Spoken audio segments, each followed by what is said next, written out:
Assalamualaikum warahmatullahi wabarakatuh.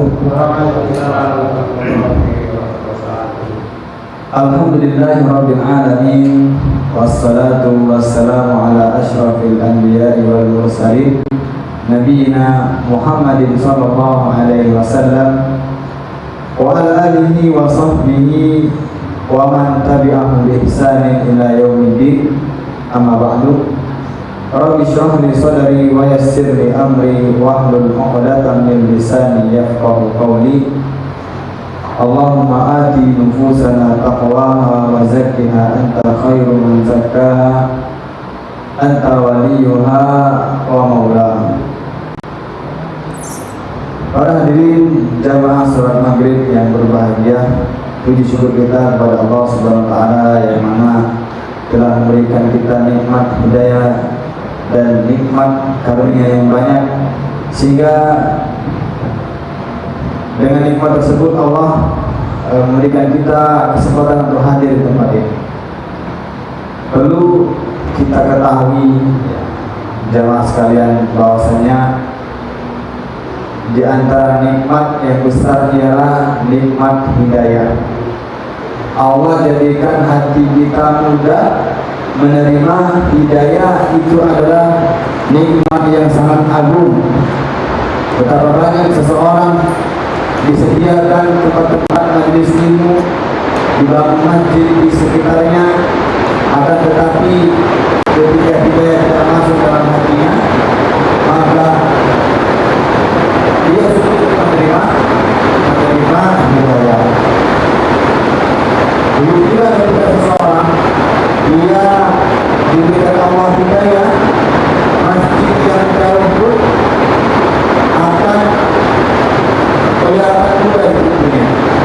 Ketika seseorang diberikan hidayah, maka masjid yang jauh akan mudah ditempuh. Kajian-kajian Islam yang jauh tempatnya akan ditempuh sama dia. Kenapa? Karena hatinya telah dipenuhi oleh hidayah.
adalah rezeki dari Allah Subhanahu wa taala yang mungkin kita tidak tahu di mana.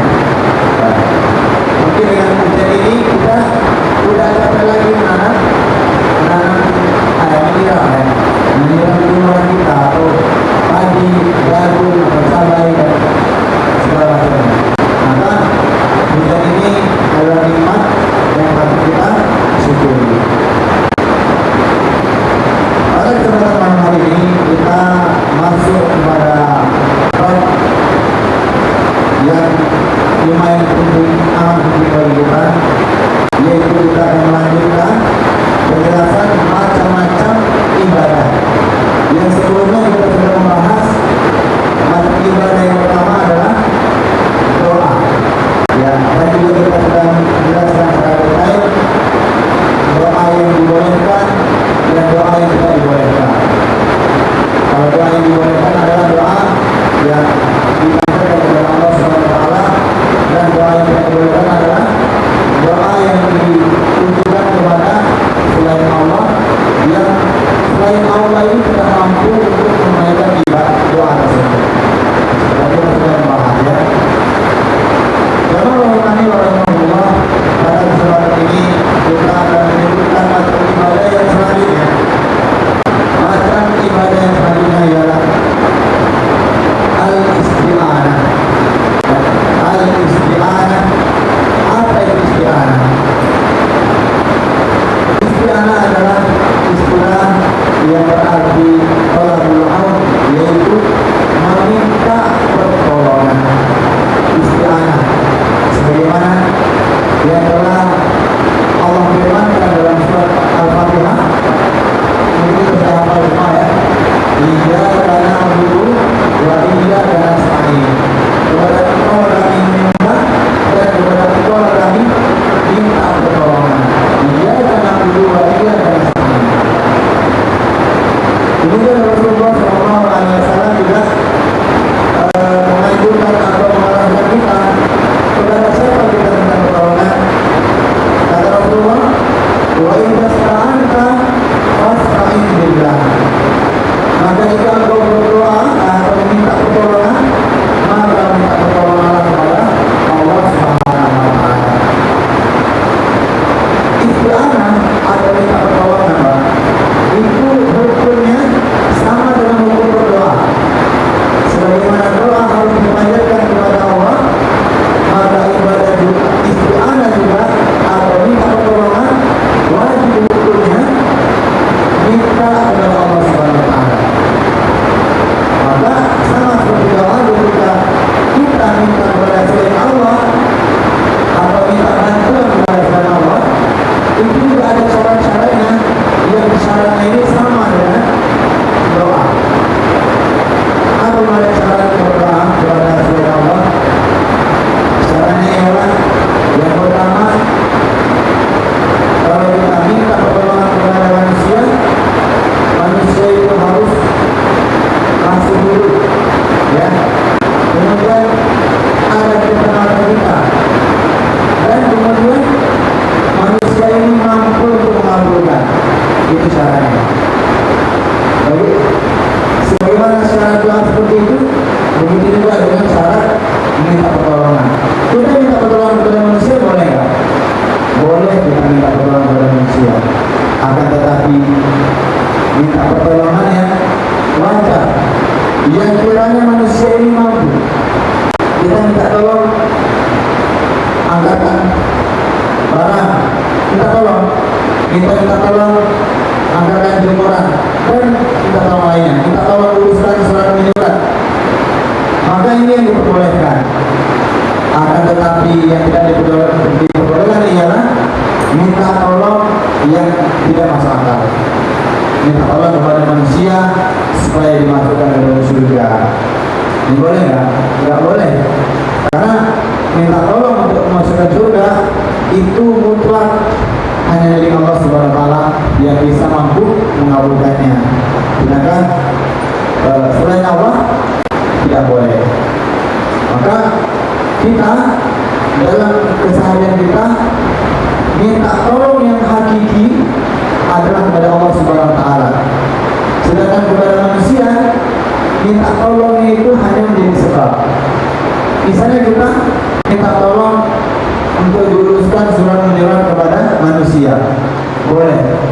kita minta tolong uruskan surat menyurat kepada manusia, surat menyurat administrasi misalnya, kita tidak mampu, orang ini mampu, maka boleh. Tapi pada hakikatnya kita harus meyakini bahwasanya pertolongan itu asalnya dari Allah Subhanahu wa Ta'ala, bukan dari manusia itu sendiri, tapi asalnya dari Allah Subhanahu wa Ta'ala. Allah berikan kemampuan kepada orang itu untuk mengurus administrasi surat menyurat, maka kita boleh minta tolong kepada orang tersebut. Dan Allah Subhanahu wa Ta'ala juga menganjurkan kita untuk minta pertolongan kepada ulama, bertanya kepada ulama, minta solusi, minta bantuan. Kata Allah Subhanahu wa Ta'ala, "Fas'alu ahla dzikri in kuntum la ta'lamun." Mintalah pertolongan, bertanyalah kepada ahli ilmi jika engkau tidak mengetahui. Maka kita dalam urusan agama minta tolong kepada ahli ilmu, bertanya apa hukumnya ini, apa hukumnya ini, maka ini diperbolehkan, asalkan kita meyakini bahwasanya orang tersebut menolong kita itu asalnya dari Allah Subhanahu wa Ta'ala. Maka isti'anah adalah ibadah. Karena isti'anah atau minta pertolongan ini ibadah, maka harus kita tujukan kepada Allah Subhanahu wa Ta'ala asalnya. Ketika kita tujukan kepada Allah, itulah ibadah yang sesungguhnya. Apa hikmah daripada surat Al-Fatihah yang berbunyi Iyyaka na'budu wa iyyaka nasta'in? Kepada Engkau lah kami minta pertolongan, dan kepada Engkau lah kami beribadah, dan hanya kepada Engkau lah kami minta pertolongan. Kepada Engkau lah kami beribadah, maka ini artinya adalah kita mengikhlaskan ibadah kepada Allah saja, tidak kepada selain Allah Subhanahu wa Ta'ala. Iyyaka na'budu, hanya kepada Engkau lah kami beribadah. Wa iyyaka nasta'in, dan kepada Engkau lah kami minta pertolongan. Yang mengharuskan, yang artinya ketika seorang meminta pertolongan kepada Allah akan menghilangkan sifat ujub pada dirinya. Kenapa? Kenapa seorang bisa ujub? Ujub itu apa? Ujub itu rasa bangga diri. Ketika kita menyelesaikan sesuatu, bangga. Ini saya melakukan ini. Ketika kita berprestasi, hasil panen kita banyak misalnya, bangga deh, karena ini perlakuan saya. Nah, ujub itu namanya. Dia merasa bangga pada diri sendiri karena telah berhasil melakukan sesuatu. Tetapi kalau kita meyakini, meminta pertolongan kepada Allah, maka akan menghilangkan sifat ujub. Dia meyakini bahwasanya sesuatu ataupun pencapaian yang dia capai tidak akan berhasil kecuali itu atas pertolongan dari Allah Subhanahu wa Ta'ala. Maka hilanglah ujubnya. Jemaah rahimani wa rahimakumullah. Kemudian ibadah jenis ketiga adalah mirip-mirip dengan yang kedua tadi, yaitu al-istighotsah. Al-istighotsah ini sering kita dengar ya, tidak asing di telinga kita. Orang sering menyebut istighotsah ya. Maka apa artinya? Arti istighotsah yaitu wa huwa izalatu syiddah, yang berarti minta tolong kepada Allah agar dihilangkan bencana, agar dihilangkan musibah. Istighotsah, kita meminta pertolongan kepada Allah supaya musibah yang terjadi pada diri kita itu hilang. Maka kita beristighotsah, artinya meminta bantuan untuk dihilangkan bencana. Hal ini sejalan dengan kisah seseorang yang para sahabat dahulu ketika terjadi perang Badar. Mereka mengalami kondisi yang sulit sekali ketika menghadapi musuh yang banyak. Ketika itu jumlah para sahabat yang ikut berperang dengan jumlah musuh tidak sebanding, tidak masuk akal. Jumlah para sahabat kurang lebih 314, cuma itu aja. sedangkan jumlah musuhnya 1000 lebih. Bayangkan di 1 banding 10, 1 banding 3, 1 banding 3 kurang lebih ya, lebih malah dilayani atau diladeni oleh kaum muslimin. Maka kalau mereka mengandalkan fisik mereka, kayaknya mustahil untuk menang. Maka dalam keadaan penderitaan mereka istighosa, mereka minta tolong untuk diringankan atau dihilangkan musibah dari mereka. Kata Allah Subhanahu wa taala dalam surat Al-Anfal, "Ittastaghitsuna rabbakum fastajaba lakum." Ketika para sahabat yang ada di perang Badar meminta tolong kepada Allah untuk diringankan bencana, musibah, kepungan musuh, fastajaba lakum, maka Allah langsung mengabulkan. Ketika itu apa bukti Allah mengabulkan? Yunzirukum bi alfi minal malaikati munzirin, maka Allah langsung turunkan 1000 malaikat yang turun berduyun-duyun, turun malaikat menolong para sahabat. Maka tujuan turunnya malaikat menolong ini bukan hanya untuk membantu perang saja, tetapi untuk memasukkan kabar gembira pada hati kaum muslimin. Maka kalau Allah mengabulkan permintaan pertolongan dari seorang hamba, Allah akan tolong dan Allah akan kasih kabar gembira, akan dimasukkan ke dalam hatinya kabar atau rasa gembira.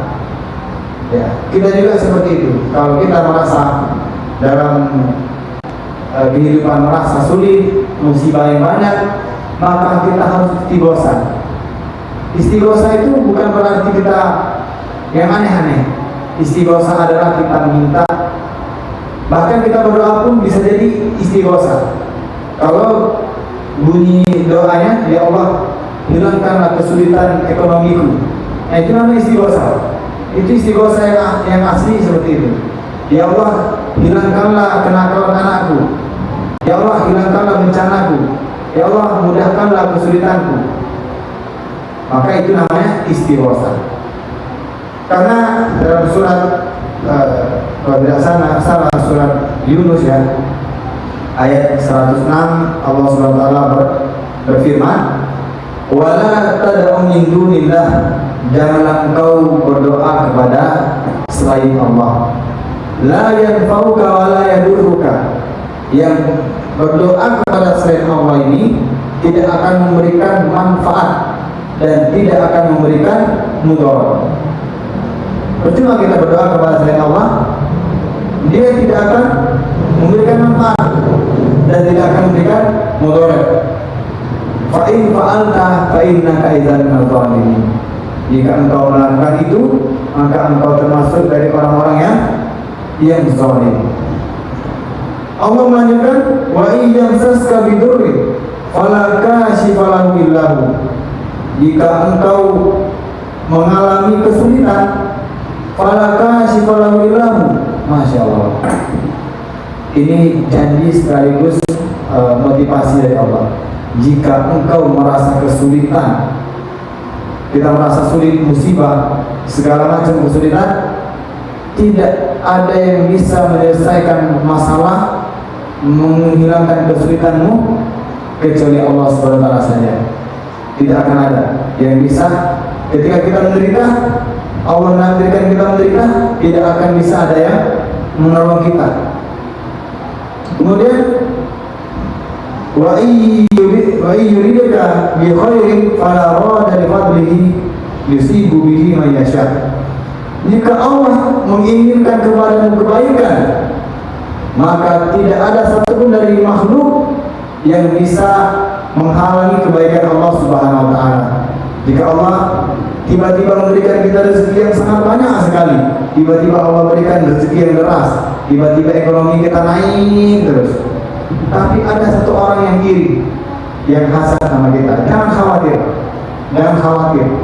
Ketika panen kita banyak hasilnya, ketika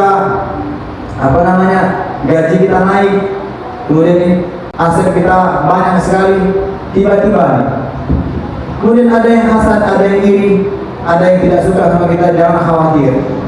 kita yakin dengan ayat ini. Kalau Allah inginkan kita kebaikan, tidak ada pun satu dari makhluk yang bisa menghalangi kebaikan itu. Tiba-tiba kita mempunyai banyak keturunan yang soleh-soleha, hafal Quran semua, senang kita. Tapi ada yang iri, ada yang hasad. Ketika kita bangga merayakan sesuatu, ada yang iri, ada yang hasad, dan khawatir. Jangan takut untuk dibinasakan, karena janji Allah, jika Allah sudah menghendaki kebaikan kepadamu, tidak ada satupun dari makhluk yang bisa menghalanginya. Masya Allah.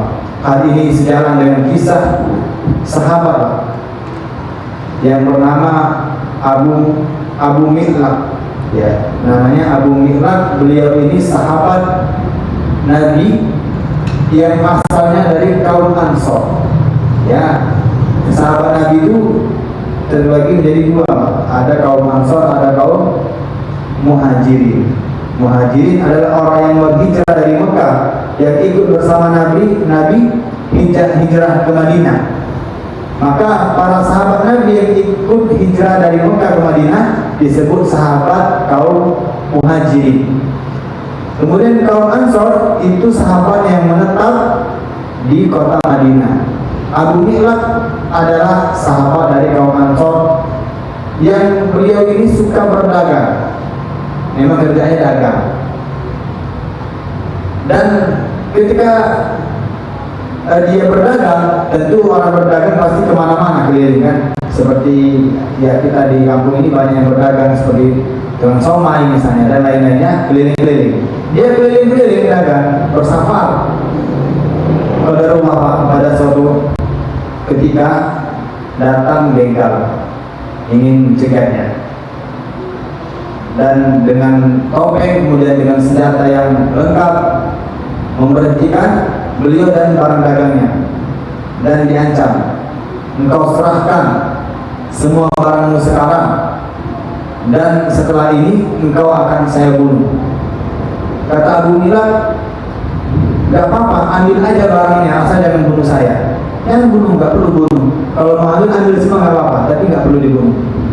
Kata begal, tidak bisa, saya harus membunuhmu. Maka dengan keadaan mencekam, dengan rasa pasrah, ya sudah, kalau engkau ingin membunuhku, izinkan aku untuk melakukan satu hal. Maka kata begal ini, silakan lakukan aja. Maka Abu Mihlaq ini berwudu, kemudian sholat yang khusyuk, yang tenang, tidak ada ketakutan sama sekali. Kemudian setelah sholat dia berdoa kepada Allah Subhanahu Wa Taala. Apa doanya Pak? Dia berdoa dengan penuh keyakinan, penuh dengan harapan dan keyakinan mutlak kepada Allah Subhanahu Wa Taala. Apa katanya? Ya Wadud, wahai Allah Zat yang Maha Penyayang, Ya Dzal Jalali wal Ya Dzal Arsyil Azim, wahai Zat pemilik arsy yang agung, Ya Fa'alu lima yurid, wahai Zat yang bisa melakukan apa saja yang Engkau hendaki.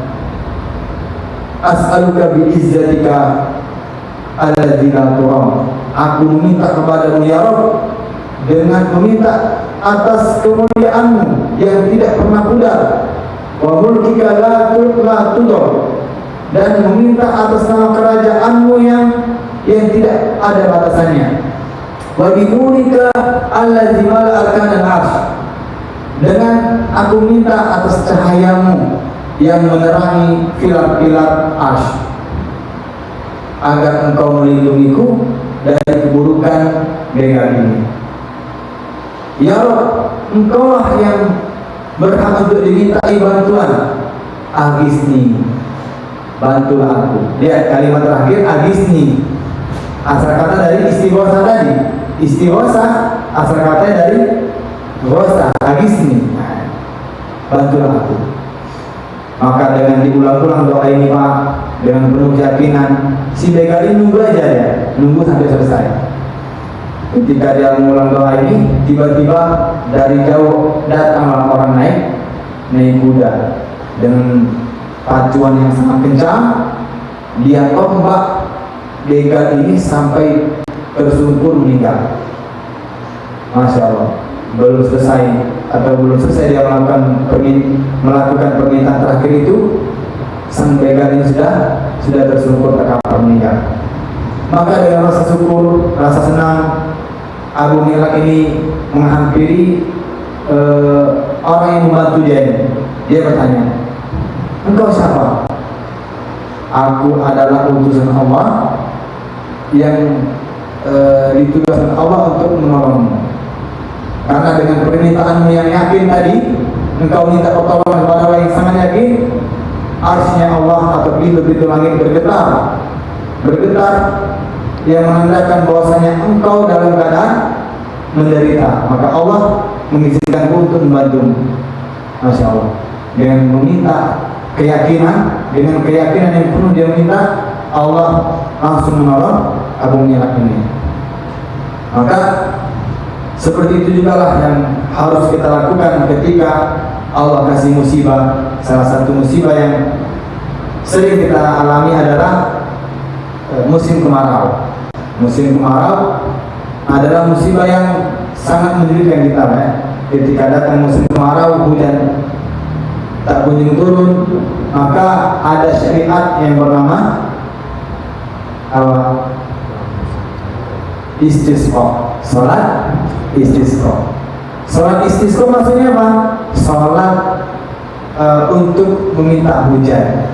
Pada hakikatnya istisqa ini, salat meminta hujan ini adalah istighosah juga. Kenapa? Karena kemarau itu adalah musibah bagi kita, dan kita minta kepada Allah untuk dihilangkan musibah kemarau ini, yang artinya sama dengan istighosah ini. Jadi kita beristighosah, minta Allah kepada Allah Subhanahu wa taala. Hal ini juga sejalan dengan kisah Hamzah yang pada suatu hari beliau menemukan sumur yang sudah tua sekali sumurnya, dan dinding-dindingnya pun sudah rapuh, dan tali-tali sumurnya pun sudah putus. Kemudian dia ingin melihat ke bawah, mengecek sumur ini apakah ada air atau tidak. Diceknya, dan qadarullah dia jatuh ke dalam sumur itu, gelap sekali, dan dia ketika minta tolong tidak ada satupun yang bisa menolong Hamzah ini. Karena sudah tidak ada lagi yang menolongnya, dia pasrah dan bertawakal kepada Allah, kemudian beristighosah, memohon kepada Allah untuk dimudahkan, untuk diloloskan dari bencana terjebaknya dari gua. Dia pasrah, kemudian ketika dia tertidur, jatuhlah pohon masuk ke dalam sumur. Yang pohon ini atau batang pohon bisa menolong dia keluar dari sumur tersebut. Masya Allah. Jarang-jarang lah ada tiba-tiba kebetulan betul ya, ada pohon masuk ke dalam sumur bertepatan dengan ada orang di situ. Ya. Kalau kita menganggap secara logika kayaknya nggak masuk akal gitu, dan tiba-tiba betul pada hari itu pas ada orang kesulitan, pohon jatuh, seolah-olah memang ditugaskan untuk menolong hamba ini. Memang benar, aslinya memang benar ketika kita pasrah dan minta pertolongan kepada Allah untuk dihilangkan kesulitan, kita memohon dengan keyakinan penuh, dengan kesadaran bahwasanya Allah yang membantu kita secara mutlak, maka insya Allah akan Allah tolong. Jemaah rahimani wa rahimakumullah. Ya, kemudian istighosah juga Pak, itu sama hukumnya dengan doa yang di awal. Ketika doa itu harus dipanjatkan hanya kepada Allah, maka istighosah juga sama, harus dipanjatkan kepada Allah. Namun boleh nggak kita panjatkan kepada selain Allah atau kepada manusia? Maka sama juga boleh kita beristighosah kepada manusia, tapi syaratnya juga ada yang sama. Syaratnya ialah kita meminta bantuan untuk dihilangkan bencana atau musibah, kita minta tolong kepada manusia yang manusia ini mampu melakukannya. Siapa contohnya? Presiden. Kita ketika di kampung kita apa misalnya bencana di kampung kita, maka kita minta tolong kepada presiden, utus tentaramu untuk menjaga kampung kami, maka boleh kita minta pertolongan dihilangkan. Misalnya ada konflik di kampung kita, lalu kita minta pertolongan kepada jenderal tentara untuk membantu mengamankan, maka boleh selama masih mampu.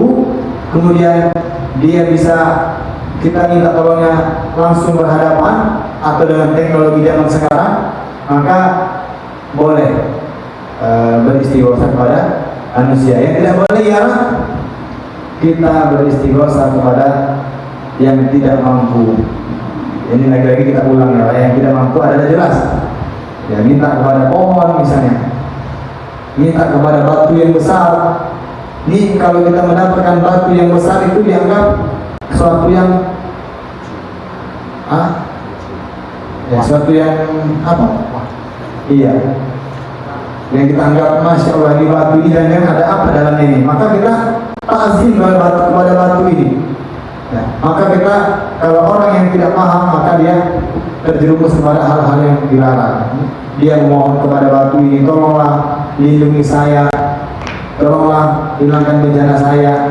Kenapa? Karena dia ada ta'zim kepada batu ini, dianggapnya bisa mengabulkan sesuatu, bisa menghilangkan mudarat. Maka ini tentu perbuatan kesyirikan. Nauzubillah min dzalik. Kemudian juga kita seseorang meminta bantuan kepada sang mayit. Di antara kita, sebagian orang itu banyak meminta bantuan menghilangkan musibah kita, namun mintanya kepada sang mayit, sangat tidak masuk akal. Ya. Enggak pun saya yang mengatakan, Pak, orang lain misalnya mengatakan, sama saja tidak masuk akal. Coba kita minta berkali-kali kepada mayit, ya. Minta tolong hilangkan atau sembuhkan penyakit saya, tolong bapak saya yang sudah meninggal misalnya, minta tolong, nangis nggak bakal bisa ya, walaupun nangis darah pun kayaknya nggak bakal bisa. Tapi bagaimana ketika kita minta pada si mayit, minta disembuhkan penyakit, tiba-tiba langsung sembuh? Masya Allah. Hakikatnya ketika kita sembuh dari penyakit itu setelah minta dari mayit, itu hakikatnya bukan mayit yang mengabulkan, akan tetapi Allah Subhanahu wa taala yang menghilangkan penyakit tersebut. Kemudian jamaah rahimani wa rahimakumullah, yang terakhir mungkin sebelum kita tutup dengan sholat Isya, yaitu ibadah yang bernama isti'adzah. Nah, ini lagi-lagi hampir sama Pak dengan dua sebelumnya. Apa itu isti'adzah? Yaitu minta perlindungan.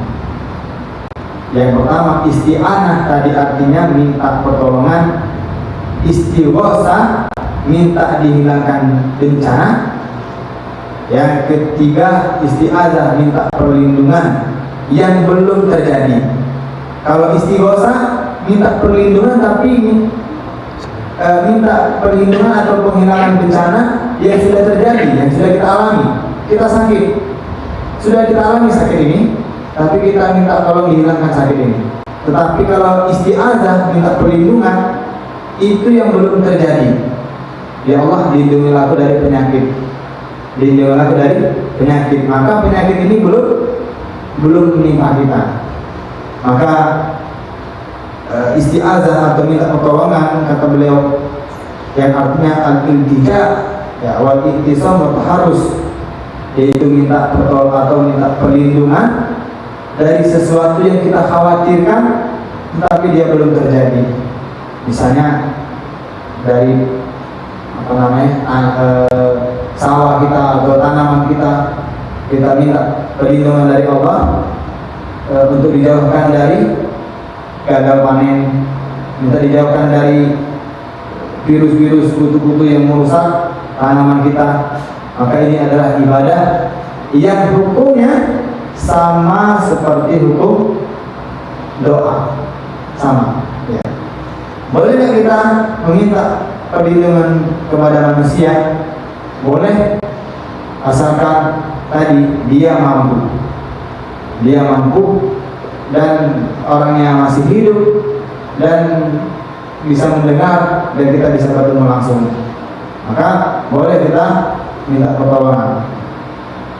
Kata Allah Subhanahu wa taala dalam surat Fussilat ya. Fasta'idz billah innahu huwas samiul alim. Maka minta perlindunganlah kepada Allah Subhanahu wa taala karena Dia Maha mendengar dan Maha mengetahui. Seperti yang sering kita ucapkan ketika pagi dan sore kita berzikir, ya, a'udzubillahi minasyaitonir rajim, ya, a'udzubika, dan banyak lagi zikir-zikir yang kita lantunkan ya. Untuk apa? Untuk melindungi kita dari keburukan syaitan. Karena musuh terbesar kita adalah diantaranya adalah setan.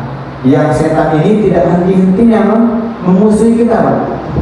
Bayangkan, setan adalah musuh yang awal dibandingkan tentara.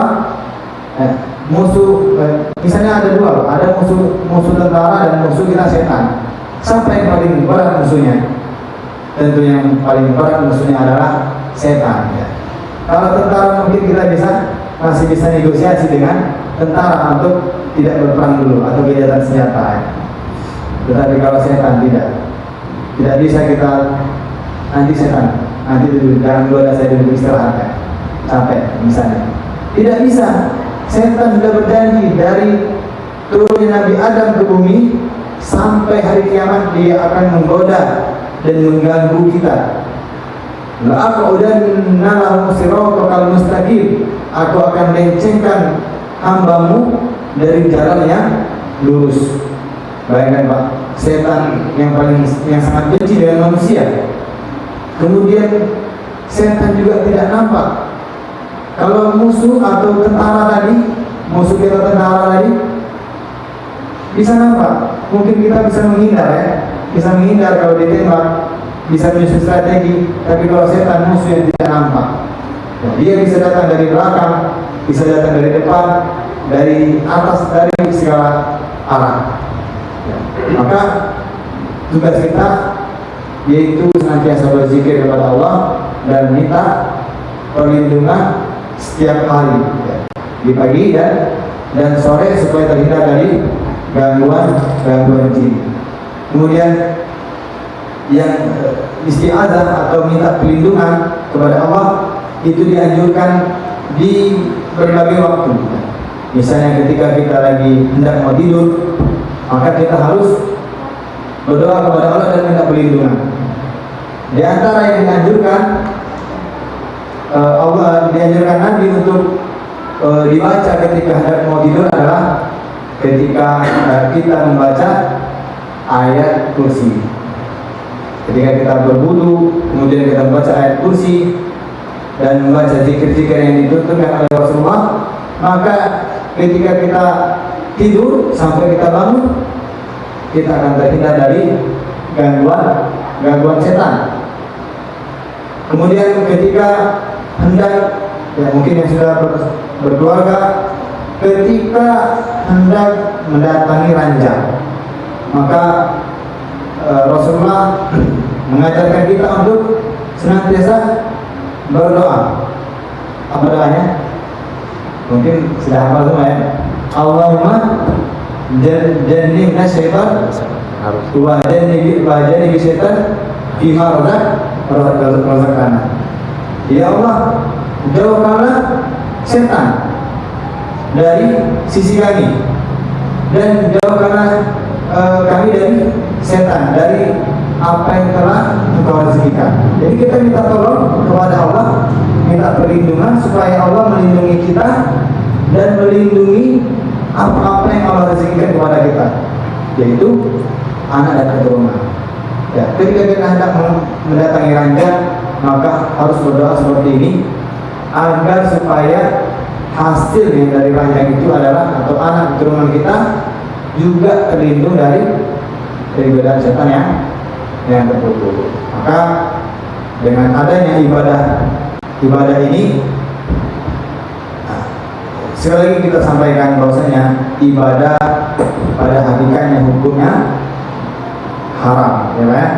Kita ulangi, hakikat atau hukum asal dari ibadah itu adalah haram sampai datang dalil atau ayat-ayat atau hadis-hadis yang menerangkan atau menyampaikan ibadah tersebut. Seperti istighosa tadi, Pak.